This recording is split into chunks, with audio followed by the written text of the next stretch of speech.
শুধু ডাল আর ভাত, আবার কলের জলের মতন এই দিয়ে ভাত খাওয়া যায়? আমি খাবোই না আজ। রোজ যে কি রান্না করবো খুঁজে পাচ্ছি না। শুনছো, আজকে কি খাবে বলো তো? যাই হোক করো না। এই লোকটা না আমাকে টেনশনে ফেলে দেয়, কিছু বলেও যাবে না আর খারাপ হলে আমাকে চেঁচাবে। কি ফোন করলো রে? করছে? হ্যালো, আর কি করবো বল, এই তো কাজ করছি। আর জামাই ষষ্ঠী কেমন কাটবে বল? সকালবেলা বাজার যেয়ে মদ নিয়ে এসেছিলাম, জানিস তো তোর বৌদি মদের বোতল দেখলে রেগে যায়। আমি কি করেছি, লেবেলটা তুলে দিয়েছিলাম। না, লোকটাকে একবার ফোনটা করেনি। এই রোজ রোজ খাওয়া দাওয়া নিয়ে ঝগড়া আমার ভালো লাগে না। দাঁড়া দাঁড়া, তোর বৌদি ফোন করছে। হ্যাঁ বলো। আরে যাই হোক করো না, সব সময় শুধু কি রান্না করবো। ঠিক আছে, আজকে আমার নিজের মতো রান্না করব।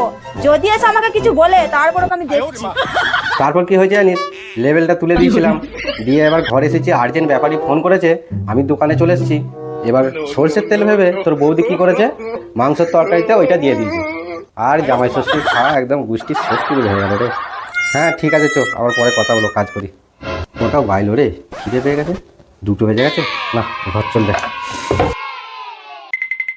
না রে, এবছর জামাই ষষ্ঠীতে যেতে পারিনি, তো তোরা কেমন কাটালি? সব হয়ে গেছে রান্না? হ্যাঁ হয়ে আছে। তাড়াতাড়ি খেতে দাও। আমার কথা এসে গেছে, তুই এখন রাখ, পরে ফোন করবো। এই নাও। হ্যাঁ, শুধু ডাল আর ভাত, আবার কলের জলের মতন এই দিয়ে ভাত খাওয়া যায়? আমি খাবোই না আজ। আমি জানতাম তুমি এরকমই কিছু একটা করবে, ওই জন্য আমি এই ব্যবস্থা করে রেখেছিলাম।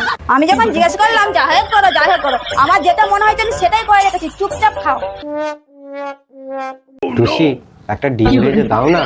আমি এখন কিচ্ছু বানিয়ে দিতে পারবো না, যেটা করে রেখেছি ওইটাই দিয়ে খাও। আর কোনোদিন এরকম বলবো না রে।